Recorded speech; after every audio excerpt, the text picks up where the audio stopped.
Hi there, and welcome to another episode of Babes in Bookland. Today, I'm going to be discussing Viola Davis's Finding Me with my good friend Ngoc Anh. So happy you're here.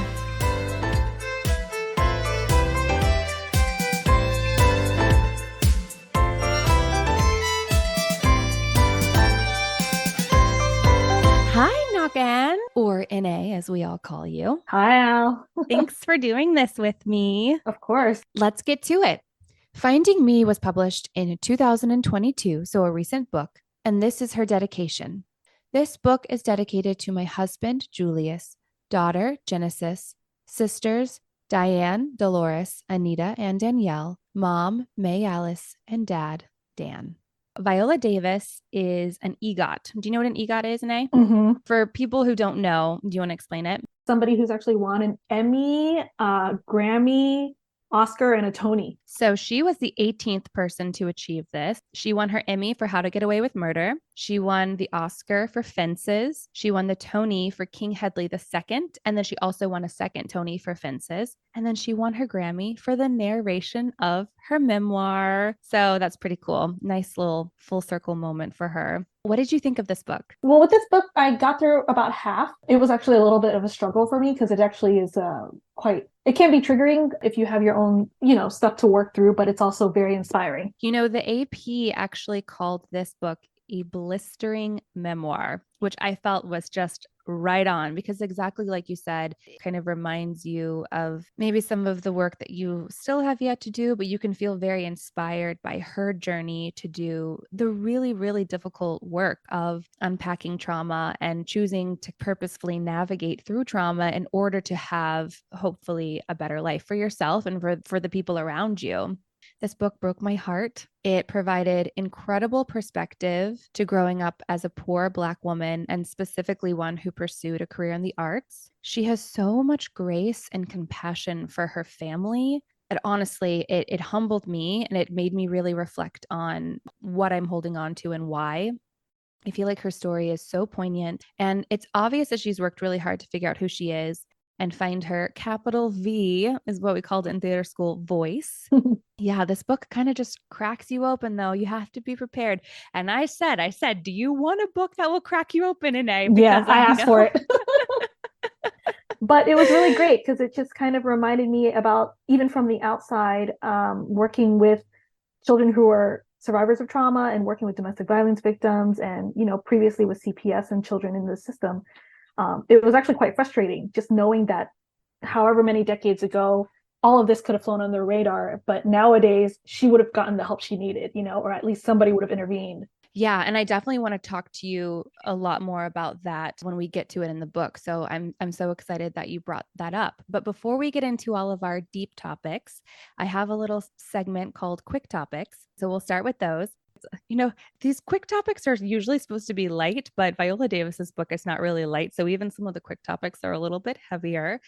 She starts her book with this bullying story. She talks about running away from the white boys at the beginning and actually one Black boy who would not allow other people to call him Black, even though he was. She runs away from them and they chase her almost every day. And one day they catch her because she's forced to run in these shoes that have holes in them. And so she tries to take her shoe off and it's cold and they catch her and she comes home and she's crying. And her mom gives her a crochet needle and she says to jug them or stab them if they bother you again. And she says, don't come back here crying about the boys or I'll whoop your ass. And I wanted to know, because I don't think I know this, did you experience bullying? And if so, did your parents offer advice or what? I didn't experience that type of bullying. It was more so kind of those microaggressions with race, you know what I mean? And I didn't Oh, realize it until I got older. But bullying, I feel like it's also the circumstances, because I definitely was lucky enough to grow up in a very like middle class suburb. And so I had friends who would be bullied, or I'd hear stories about friends who got bullied where they would actually hear the same thing. Their moms would be like, if you're gonna fight with somebody, you better freaking win. Don't come to me yeah. crying about it. So it's kind of teaching them because they're coming out of an environment of survival. So I never got bullied in that way. We were basically latchkey kids. So if I ever did get bullied or scraped a knee, I would actually hide it from my parents. because we didn't want to get in trouble. We just didn't want to feel like we were causing trouble when they weren't home, because we just had to be the perfect kids and obedient. We didn't want to stir that up, even though we were doing stuff we shouldn't. Do you feel like your parents wouldn't have believed you if basically you came to your mom and you said, so and so is treating me unfairly? Do you think that she would have believed you, or do you think she would have said, well, what are you doing? Depends on the circumstance. If I ever felt like I was being treated unfairly, like in school by a teacher, because that definitely did happen, I wouldn't tell my mom. I just didn't confide in them in that way, because I feel like we were kind of left on our own to deal with that stuff. Also because of the language barrier, being children of immigrants, kind of just like they don't even know what it means. Just want you to get the good grades and that's it. So it's always surface level achievement, but never really focused on your actual experience as a student. And if I got hurt or anything, then of course they would be really upset about it, but I don't know what they would do to help or anything. I don't know. You brought up this thing with your teachers. So what did you do? Honestly, I actually kind of acted like Viola. I actually ended up being snarky, and I gave extra attitude because ultimately, and at my school, it wasn't really a race thing. It was kind of the certain teachers were coaches, and so they favored the jocks. Oh, And so in class, I felt like I was treating differently. And so then the teachers would call me out in front of everybody. And I was like, that's fine. And then they'd be like, oh, see you at the final. I'm like, okay, because I made straight A's in the class. So she was catching me for being late to class or skipping class. But I'm like, I still got an A, so you can't really come at me. Yeah, seriously. Like, what are you going to do? What are you going to You're do? like, and what? Yeah. Oh my So gosh. maybe not as extreme as Viola, because Yeah. she was dying for attention, but Right. for me, it was kind of like, you can't really get me. My parents aren't around to regulate. That seems like such an adult way to view the world, because I was so afraid of getting into trouble all the time. I would have just like totally like kowtowed to whatever. I was so scared to disappoint people because of my growing up situation. I think being a child of divorce, you just want to like be perfect for everyone all the time. Mhm. So knowing you now, it's so interesting to just discover these stories and realize how you were shaped to be who you are, which is this Yeah. very old soul, wise, that person that we kind of all turn to help us fix things. It's RNA, Yeah. I mean, there definitely was two sides of it, because there was that perfect daughter that I portrayed to my parents, and then the Yeah. side that they didn't know. Because we could always, for example, intercept all the letters that were being sent home, forge And our report cards. yeah, So that's kind interesting. of what comes with limited supervision. Right. And kids can't forge report cards anymore because it's No, all electronic. it's all emailed. Yeah. Poor And kids. yeah, so now I know that kids are, parents get texts now, and I'm like, oh, you can't intercept that. So Right. Seriously. yeah. So there were ways we were clever. That's That's why. right. Definitely. The last quick topic is her Juilliard audition story. Did you get to this part in the book? I was just getting there.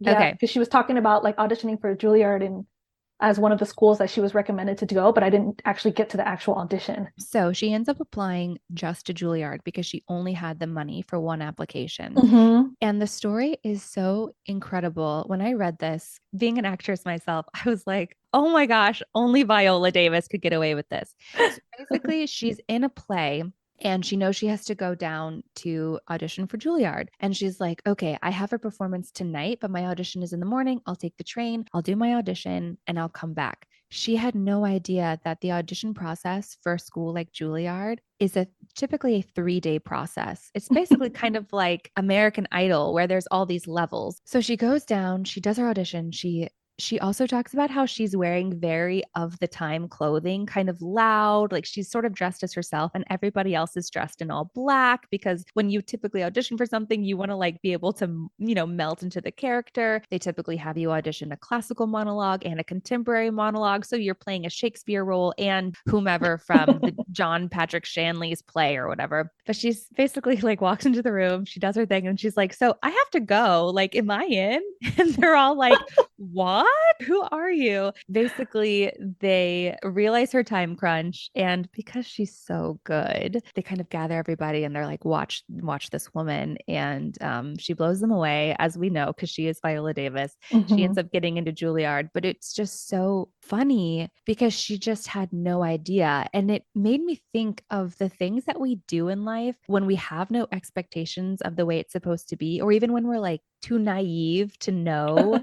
Do you have anything in your life that you can think of where you just kind of blissfully floated your way in because you didn't realize that you needed to knock at the door or whatever? No, I think in the large scope of things, it's life that I kind of blissfully thought was the harsh reality of just life in general. But in my experience, everything I feel like being an anxious person, everything I've done, I've been over prepared for. Mm, So I've always researched, I've always made sure that I had things in order. I kind of had a general idea of what the job was, what I was doing. So, at the same time, I've never done anything that's passion oriented, something that's artistic like that. So I can see how that could be so different depending on what setting you're at. yeah, So in my situation, it's more very concrete, black and white type jobs. Yeah, I think it's just life that kind of caught me off guard.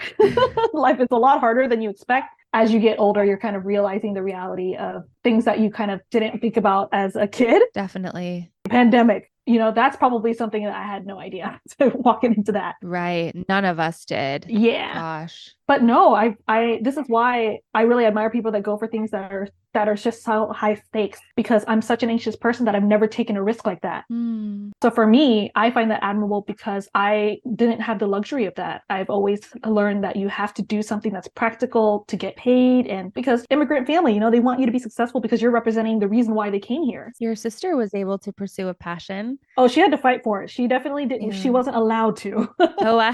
Oh, I know. Yeah, she was not allowed to.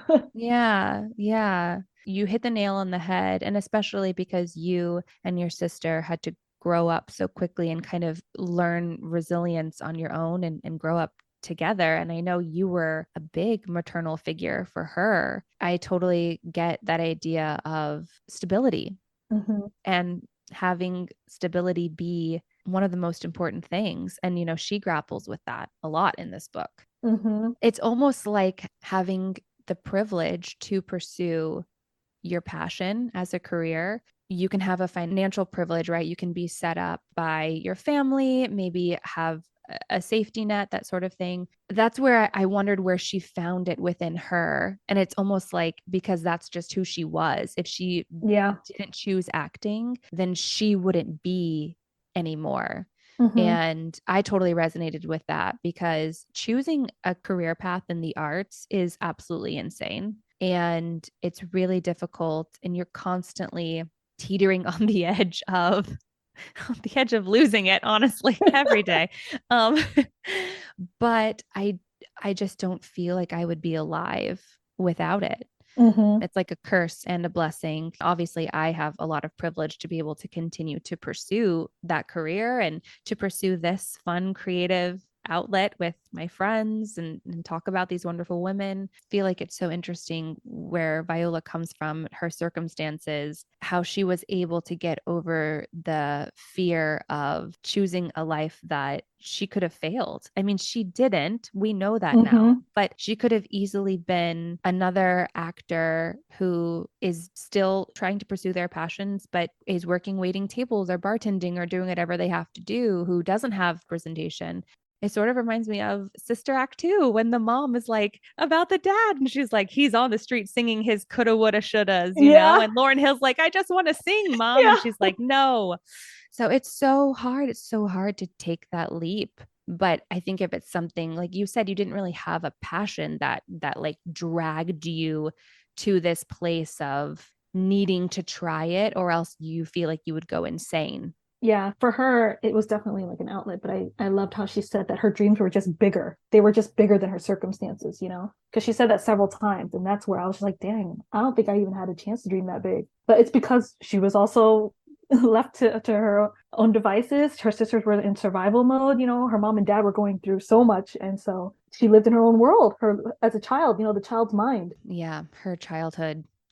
I guess that's a really good segue to get into that, to the deeper discussion topic. So, really, the thing that sets the entire journey in motion, I think why she ultimately wrote this book, is Will Smith, of all people. She's on the set of Suicide Squad, and Will Smith apparently came up to her and was like, Viola, who are you? And she's like, what do you mean, Will? Like, I'm Viola Davis. We're making a movie together. And he's like, no, no, no. Who are you? And then he gives her an example of how he will always be the high school boy whose girlfriend broke up with him. And so I wondered, Ine, who are you?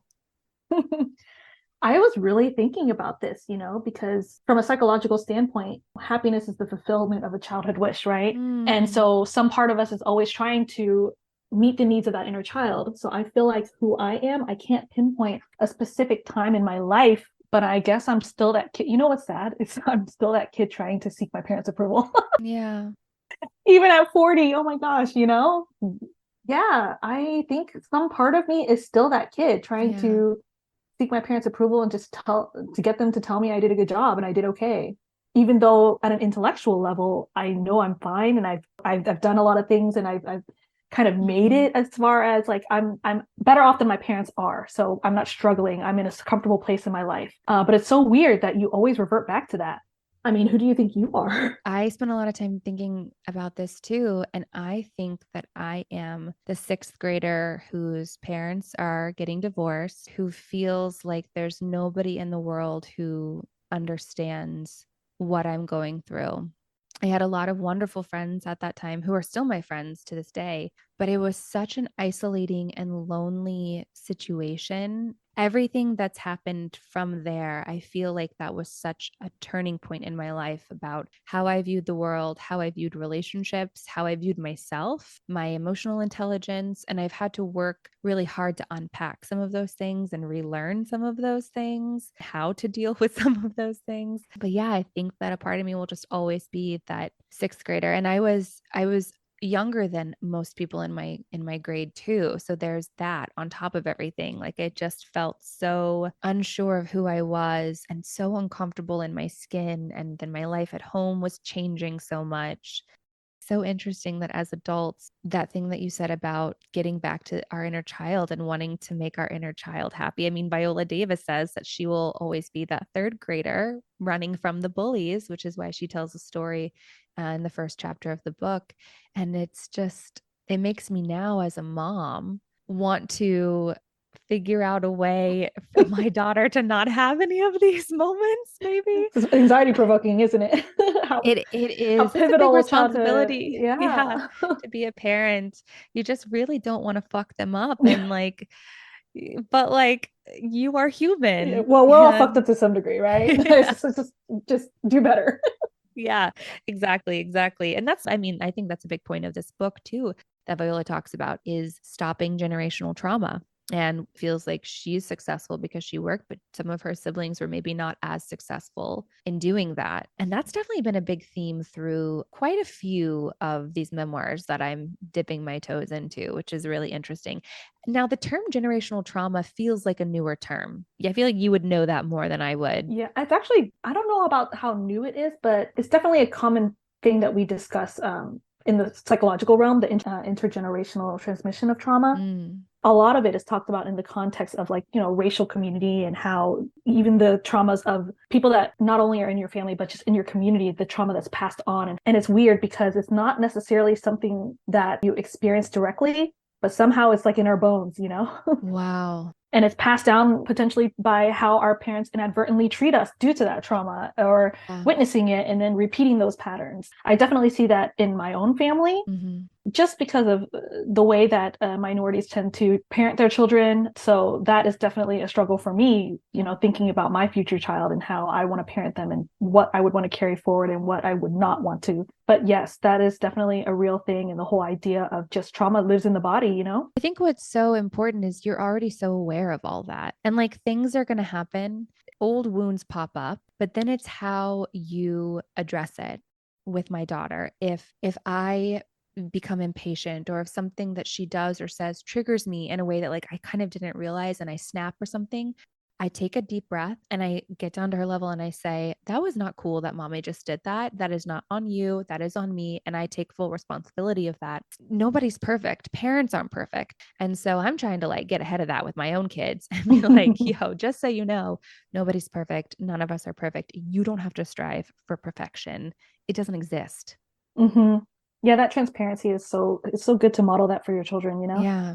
And just to have the honest conversations. I think the apologizing and the ownership of what you do is the best thing you can do is model for your kids, you Yeah. know? You can't tell them to be perfect if you're imperfect yourself. Yeah. And I think that that's what we were missing. My parents would tell me one thing, but they would act another. So we knew that as children. Children aren't dumb. You know, children are very perceptive and very smart. You tell them don't do this, but you're doing it yourself. That's not really teaching them anything. Right. Right. Well, let's get into her parents a little bit more. Viola and her mother have a really interesting relationship. And one thing that I thought was really interesting, and I think spoke a lot to who her mother was right off the bat, was that Viola's mother named one of Viola's sisters after an aunt of Viola's that had passed away. It's a horrible, tragic story. Viola's mom was 3 years old when she was tasked with taking care of her little brother and her infant sister. They were playing with the fire and the house caught fire, and Viola's mom was able to bring her little brother out, but she couldn't get to the baby because she was 3. So the baby died. And Viola's mother is punished for this.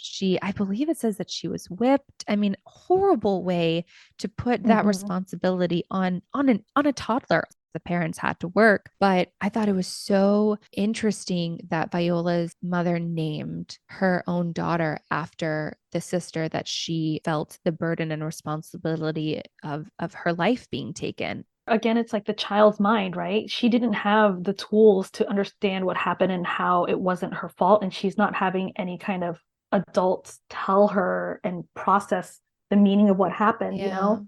So, in some weird way, that could, one, be punishing herself, or two, breathing new life into her sister. I don't know, you know? Maybe that was her weird way of processing it. Yeah.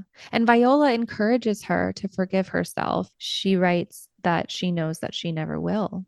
Viola and her sisters also experience sexual abuse at the hand of her brother.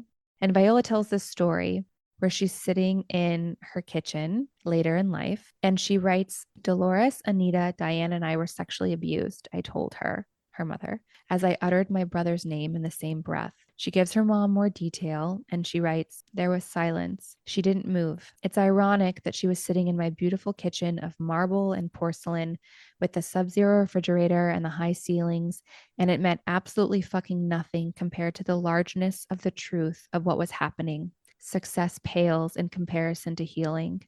Not just the truth of the abuse, but the decision to love, to forgive, what I knew the reaction would be, which was silence. Dude, I'm tearing up just rereading this when she talked about this part, because obviously this thing that she experienced at the hands of caregivers, at the hands of family members, is unimaginable. And the fact that she still chooses love and compassion and empathy for her mother, knowing that her mother is incapable of apologizing, and that being enough for Viola. I mean, this the strength that this woman exudes in this book Yeah. and in these moments. I know you're tearing up too. It's I don't know. I literally cried so hard when I hit that point. yeah, it's beautiful. I honestly don't have that level of strength. You know, there's a lot of things that I personally want to tell my mom one day. And I always tell myself that it's like, what would the purpose of that be? Because honestly, saying certain things to her would hurt her, but it wouldn't heal me. So what's the point of saying it? Yeah. Clearly, this is also the result of many years of therapy. She's done the work Yeah. to get to that point. And in her heart, she already forgave her mom. You know, there was no expectation of a response. Yeah. That's the thing. For me, if I were to tell my mom something like that, I would want an apology. There's an expectation there. But for me, I'm still grappling with the idea that I will never get an apology for the things that we went through, you know? Yeah. And so that just took so much courage from her. And I was just, this is one of the moments in the book where I was just so impressed by her as a human being. Yeah. Yeah. Yeah. She writes also, the only weapon I have to blast through it all is forgiveness. It's giving up all hope of a different past. Yeah, because for me, even then, even now, it's like I sometimes talk about how if my mom would just apologize, I would forgive everything Yeah. just to know that she acknowledges. But it's one of those things where she acts like she was the greatest mother ever and she never did anything wrong. And so we just continue to sweep things under the rug. But that's just it's an ongoing thing, you know, and it's one of those things that forgiveness truly is. It's something that you want to strive for because it really does give you peace, and it's really huge. And forgiveness is so hard. I'm realizing that in adulthood I can let things go very easily, and I tend to not really get angry about things. But forgiveness for the big things, I thought I was over it, but it turns out no, I haven't really forgiven because I still remember and I still react, you know. Yeah. Girl, I'm a Scorpio. I hold grudges. In the end, I'm the one who, because I'm holding on to these things, like I'm the one who's suffering more, Yeah. like it's Yeah. just so. Okay, so she has so much love for her sisters. She writes, my sisters became my platoon. We were all in a war, fighting for significance. Each of us was a soldier fighting for our value, our worth. Some battles we won, survived together, and emerged with laughter and perspective. And some brutal ones, sexual abuse, we lost. And she gives a few other examples in the book of the way that she and her sisters were groped by strange men in very public situations. She talks about being at a birthday party and being chased by a man who grabs her crotch and carries her, and everyone's just Yeah, and the kid's laughing. like, haha, you got caught. I'm like, I oh my was, God. I could not believe that this was acceptable at this time. Yeah. There's also the story where her little sister Danielle gets touched at a corner store, and her mom goes to the police and goes down to the store. And Viola writes, the guys who owned the store tried to calm my mom down by saying, ma'am, he does this to all the little girls. It's not a big deal. My mom said, it is a big deal, you motherfuckers. But ultimately, no charges were pressed, no jail time. He just had to pay Viola's little sister $9 a month for the next few months as a fine. So disgusting. It just is so reflective of the way that society deemed acceptable, which, let's be real, it was Oh my society gosh. run by men. Yeah. Of course, they wanted to be able to touch little girls however and whenever they wanted. Until we start holding each other accountable, things don't change. Hmm. So really wanted to include this story because in the past example, Viola's mom is silent, but like here, she adamantly stands up for her daughter and is basically like, Hmm. no, you cannot touch my daughter however you deem fit. I don't care if it's what he just does or whatever. And Viola writes this, which as a mother really struck a chord with me. She writes, your first instinct when you love a child is to protect her from all the pain of the world and life. The most excruciating revelation is when you realize you can't. Oh my God. That's, yeah, I feel like that's a universal fear for all parents, Yeah. especially in a technological age. You want to protect them from everything, but you can't. There's a whole other world that they're involved in that you're not going to know. You just try your best to give them the best foundation, to make them feel loved, to make them feel like they can come to you with anything, that you will love them no matter what. Hmm. Sometimes that's all you can provide is the safe space for them to come to you with the problems and the issues. Yeah, I think that that honesty is what we want to foster in the relationship. Well, let's keep moving on to some more ugliness, unfortunately. Her father was extremely abusive to her mother, almost killing her on multiple occasions. Their marriage was very toxic. He was an alcoholic. Viola writes about one time that he took Viola to his mistress's house and she opened the door butt ass naked and said, don't tell your mom about this. And of course, Viola did. But he changed once he became a grandfather. There are lots of anecdotes in the book. I mean, she does not paint a pretty picture of this man.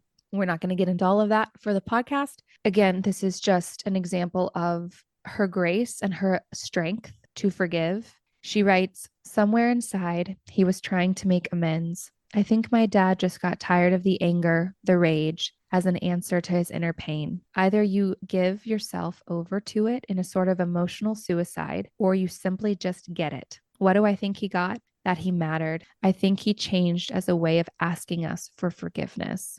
And I thought that that was really poignant because I do think that when people feel purposeful, they change. I think people can change. What do you think? Definitely. You know, in a way, I have to believe that people can change. Otherwise, I wouldn't be a therapist. I guess that's true. Yeah. So, core belief of mine is that people can change. You know, there's just certain things that people have different breaking points and they have different motivations for change. And I do definitely try to give my parents the grace of that. You know, like I have the tools to kind of understand why they do what they do, but of course, I'm going to go with my knee jerk reaction and be angry. But I do get it. Viola's father gets diagnosed with cancer and she talks about forgiving him at the end of his life. She writes, Dolores, her sister, was crying and spoke words that triggered healing in me. Viola, dad hasn't really done anything with this life. What were his dreams? My sister asked, crying. What were his hopes? He only had a fifth grade education. What became apparent to me as he was dying was that we were his dream. His children and his grandchildren were his dream. We were their hope. We were the baton they were passing as they were sinking into the quicksand of racism, poverty, Jim Crow, segregation, injustice, family trauma, and dysfunction. Hmm. Really, really powerful. I think parent, no, I'm making you cry so much. I know, I'm very hormonal right now. Yeah. The idea of being this baton of hope that one generation passes to another is so beautiful, and that's exactly what it should be. It's not, hey, we're perfect, we did everything right, but it's like, hey, we know you can do better. Do you want to talk a little bit more about why that got you so emotional, or It's just the sadness of when I worked for CPS, I saw the effects of poverty and it just broke my heart, you know? yeah. And so it's kind of like the idea of dying before you even fulfill your dreams or even had a chance to dream at all. So that for me is tragic, Yeah. existentially Yeah, tragic. no, it is. And there was a quote in the book that actually said, like, it was just a random quote, and it said something like, "May you live long enough to know your purpose." Like, oh my God. Yeah. Okay, so we talked about this a little bit, but Viola grew up poor. Poe, as she says, which is when you're poor and know it. She and her family were living in a condemned house. That made me so angry when the town was basically like, yeah, you guys can live here. It's condemned, but aren't we so nice just giving you this house? I mean, there's like rats everywhere. At some point, there's a fire. And so there's literally like walls missing. Multiple fires, right? It's Yeah, like a fire hazard. so many issues, so many problems. There's rarely working plumbing. There's no heat. I mean, they can barely cook. It's a horrible situation. Viola talks about how she wet the bed well into her adolescence. 14 or so, yeah, Yeah, or 16. obviously she had a lot of trauma in her life and they didn't have clothes. They had one or two things to wear and they didn't have the ability to wash these clothes. Or if they did, they didn't have soap. It was basically just dip it in water and then there's no heat. So it wouldn't dry overnight. Mm-hmm. She writes that they were made to feel ashamed. They basically go to school and the teachers are like, okay, you guys smell. You need to go to the nurse. And the nurse is Mm-hmm. like, girls, this is how you wash yourself. And they're just kind of Mm-hmm. like, no, that's not the problem here. She Mm-hmm. writes, it's funny that with the complaints about hygiene, no one ever asked us about our home environment. No one asked if we were okay or if anything was wrong. No one talked to us. There was a lack of intentional investment in us little Black girls. A few people would drop what they called useful affirmations like work hard, stay in school and do good, be great, behave and don't get into trouble. There was an expectation of perfectionism without the knowledge of emotional well being. What it left in me was confusion. How do I get up the mountain with no legs? But we constantly push it with kids now. And when you're a poor kid growing up with trauma, no one is equipping you with the tools to do better and to make a life. One of the phrases that I really take a lot of issue with is the pull yourself up by the bootstraps Oh God. phrase, Yeah. because I'm like, what if they don't have boots? Yeah. Okay. Yeah. She continues, I went home and did everything the nurse said. It gave me such a sense of pride to go back to school the next day, clean. I sat in class with a huge smile on my face and waited to be acknowledged for the change. But I wasn't. None of the teachers who complained ever really noticed us at all after that. You're expected to be clean and not celebrated. The invisibility of the 1-2 punch that is blackness and poverty is brutal. Mix that with being hungry all the damn time, and it becomes combustible. And so I really wanted to spend some time talking about your time as a social worker and the responsibility of the community to recognize what's going on and step in and do something about it. I know that times have changed. This isn't like 10 years ago, but this isn't that long ago. It's crazy, right? And she's so aware of it. I mean, she was just the little Black girl that they basically like tolerated Yeah. in their community of white people. Yeah. It's she really did live in a little bubble, right? Because of what city she was in and maybe the resources that that city had, you know. That would definitely not fly nowadays. When I read that, it just really made me angry because I was just like, geez, man, just growing up in a different decade can change your outlook on life and change your outcome so much. It was so sad when she said that it was like her favorite teacher. She kind of told her to get away because she smelled. It's just so sad, but It's heartbreaking. yeah, so it's one of those things where I'm like, wow, it's not even the nurse noticed because that's a health concern. Right. Or did they just not care? Yeah. When you have intrinsic bias with people, you know, you either assume that it's because poor them, it's because of their circumstances versus poor them, it's their own fault. Oh, You wow. see what I'm Yeah. saying? Hmm. So if you're already seeing a certain community that it's like, oh, that community is, well, she talks about racism when she lived in her other apartment when she was older. Her landlord didn't want any of her boyfriends to rape her. It's like, okay. Yeah, like why Um, are you so even it's one of those thinking things, that? yes, where you just kind of unconsciously assume that it's their fault. It's something they're doing wrong. That's why they're dirty, Wow. as opposed to questioning what's going on at home. When you as a person have a reaction to something, it's time for you to check in with yourself if you have intrinsic bias or not. Yeah, yeah. Culture is more than race. It's a culture of poverty. That's a shared experience among all people that are poor or po. Yeah. Yeah. And Viola gives such great anecdotal evidence of what it is like to grow up in these circumstances. You Mm-hmm. can't dispute her life story. This happened to her. And these stories elicit empathy and compassion. Mm-hmm. It's such an uphill battle for so many people for circumstances that are completely out of their control. What you're born into, or something completely tragic happens to you. Viola goes into a lot more depth in this memoir, and it's incredibly eye opening. She gives a lot of anecdotes, like I said, but she provided one story that I wanted to include. She talks about being made to watch a film in her class about slavery with pictures of Black people living in slave quarters down in the South. And she writes, everyone laughed when the images came up, and the voiceover said, Black people or slaves at this time were illiterate. That means they couldn't read or write. The kids laughed and whispered, you inwards can't do anything. And Viola has way too many stories, including the N word, unfortunately. She continues, I stayed after class to ask my teacher one question. Miss, it's not true, is it? Black people could read and write. They could, couldn't they? She shook her head sadly and said, no, I'm sorry, honey, they couldn't. I left with my head down. She never explained to me or to the class that it was illegal during slavery to teach the enslaved to read or write. It was a way to keep them subjugated. People aren't getting the whole truth. And they're kids, so they're gonna think these are the small little. Kids aren't critically thinking. They're not going to think, oh, I wonder Yeah, why Black people couldn't read or write.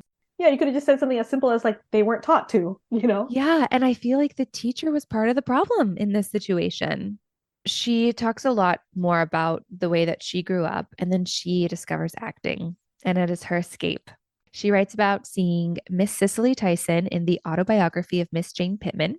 She writes, my heart stopped beating. The shame, pain, fear, confusion, all these negative feelings I had about my life and my situation were blasted through a brand new doorway. It was like a hand reached for mine, and I finally saw a way out. I experienced the true power of artistry. How Miss Tyson transformed from 18 to 110 years old was supernatural. I wanted to be supernatural. I wanted my life to mean something. This was it. I finally found it.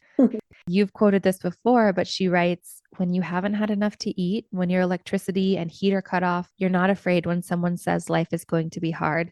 The fear factor was minimized for me. I already knew my fear. My dreams were bigger than my fear. It's sad because dreaming is becoming more and more of a privilege for people as opposed to a norm. Because now I feel like so many people are struggling financially and they don't feel like they're where they should be in life. When you think of the hierarchy of needs, you're going to meet your basic needs first before you think about your passions. And so if people feel like their basic needs are at risk, maybe they're not as strong as Viola, where they're dreaming bigger than that.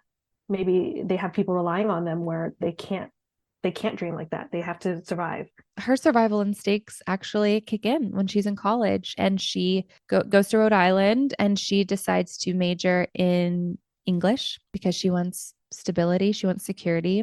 She writes, I felt that if I did not go to college, if I did not get a degree, if I was not excellent, then my parents' reality would become my own. There was no gray area. Either you achieved or failed.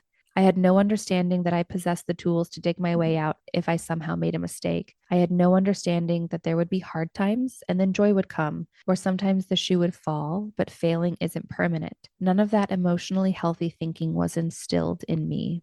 Okay, so she talks about being a Black woman at Juilliard and then later in Hollywood. We're going to start with Juilliard. She writes, everyone was geared towards molding and shaping you into a perfect white actor. Let me use my training and technique to make you forget I'm Black. The extent of the obstacles is way more burdensome than the obstacles placed in front of my white counterparts. White students just had to show up and be good. There was no transforming to make you believe that this Rhode Islander could actually be a Russian in a play by a Russian playwright. They simply only had to be white. She talks about how when they would do a play, like a time period piece, that all of her classmates would often remark how cool it would be to live in a different time. The play was taking place in like the 1700s. And she was like, I would be a slave if we lived in this time. Yeah. Are people not getting that? She writes that there were only 30 Black students out of the 856 in Wow. various disciplines at Juilliard during this time.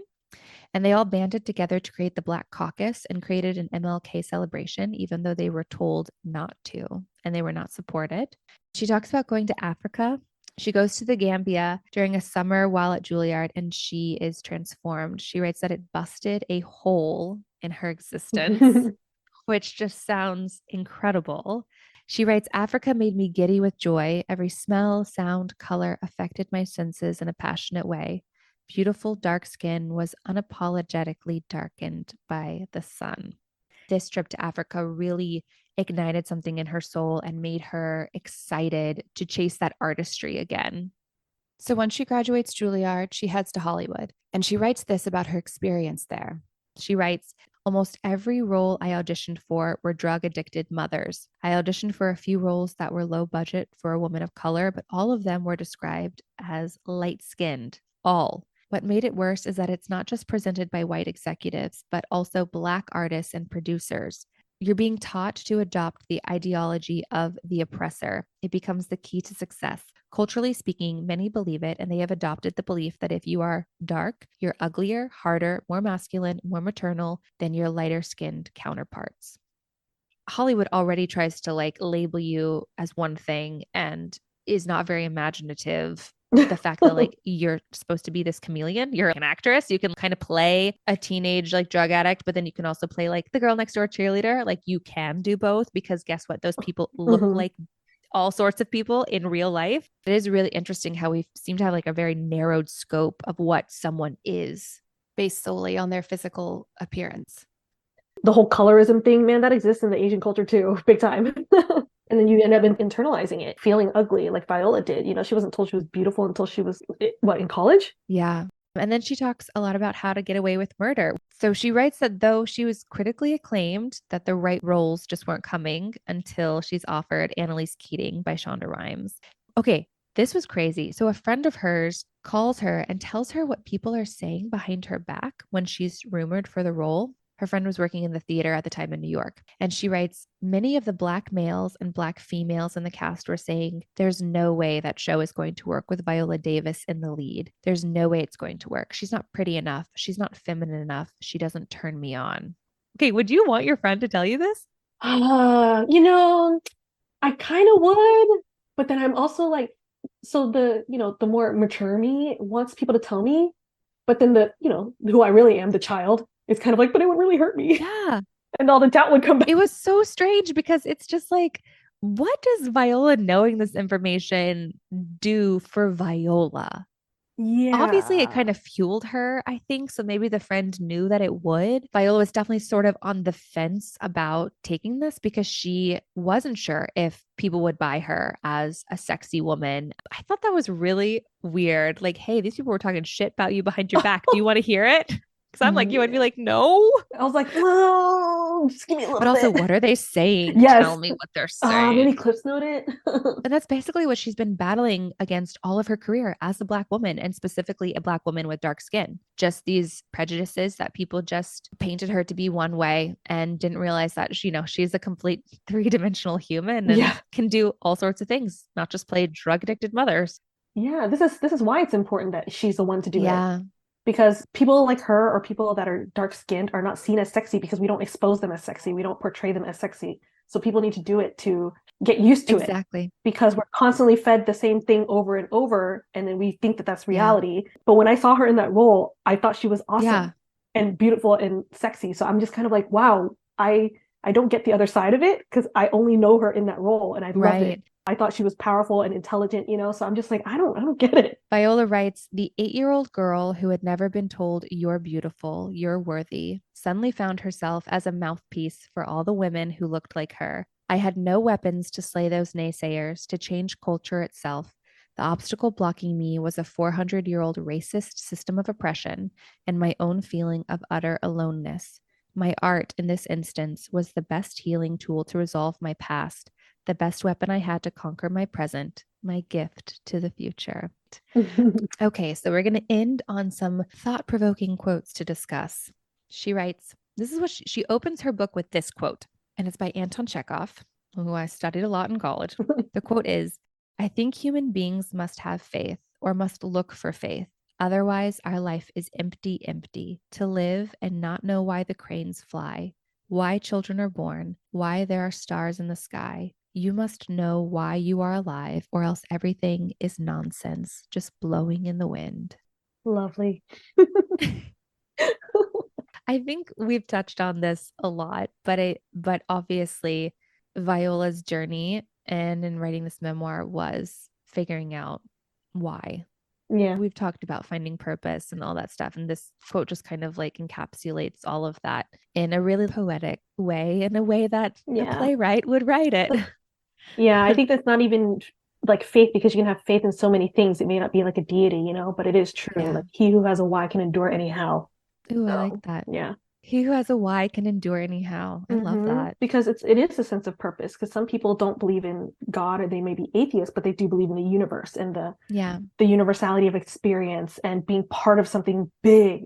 So I think it's more Or just so, like kindness. They just like yeah, believe in kindness. yeah, and even with the universe, the idea of like every action has a reaction, and it's kind of like you cause the ripples, and so Yeah. you got to believe in something bigger than yourself. I definitely agree with that.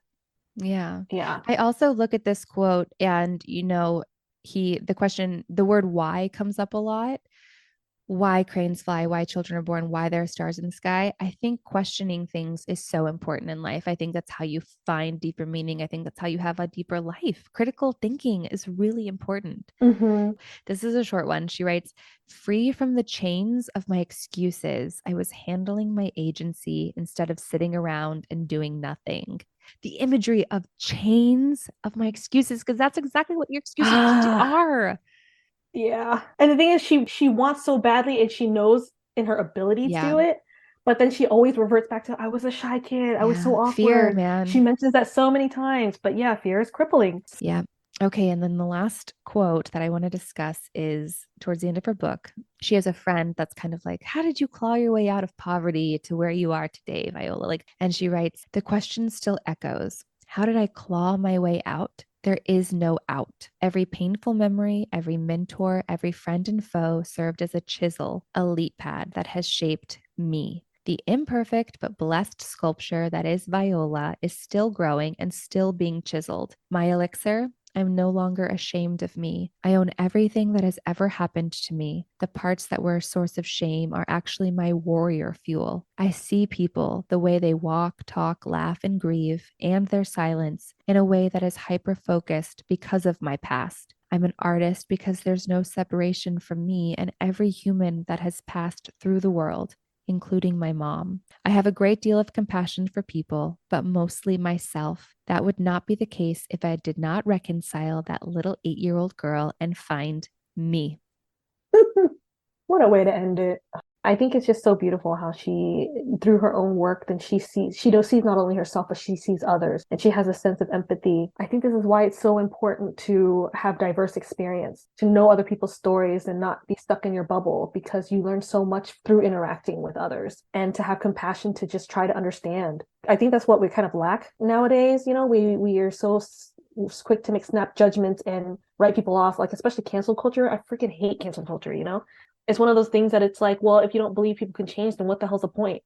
Then how are you going to change the world then? Because the world is made of people and you got to change their minds. And, are people just so hard? They're so hard in their stances about certain beliefs, but it's like, well, then you're not going to have a dialogue with anybody to reach an understanding. Then you want to be right or you want to have a relationship?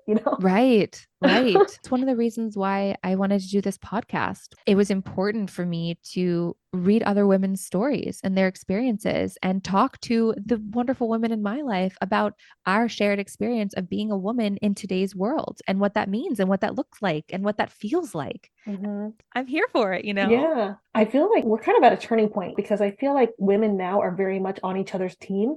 We're seeing that shift in our generation. So it's actually quite empowering. Yeah. Yeah. Well, thank you you so much for talking about this book with me today. I feel like Viola just really, in the memoir, demonstrates the amount of effort and work that sometimes it takes when you're on your path to self discovery. But it's so important. We all have our traumas and we all have our shit, and we can let them hold us back, or we can have compassion for ourselves and try to find a better path forward and hopefully find that inner strength. She shows so much grace and she provides an insight and an education on how systemic racism has shaped our society today and been really relevant in her life. I felt like this was just a beautiful, moving, thought provoking book by one hell of a lady. Yeah, it's just her story is just you can't make this shit up. It's crazy. It's just so she's just such an amazing person, and the family dynamic and how they survive together is just it's I don't know, it's just a really, really cool story. I agree. Thank you again, Anae. Thanks for having me. Thanks everybody for listening. Thanks for listening to Babes in Bookland. To access the full version of this episode, you can subscribe on Apple Podcasts or support us on Patreon. Visit babesinbookland.com for more information.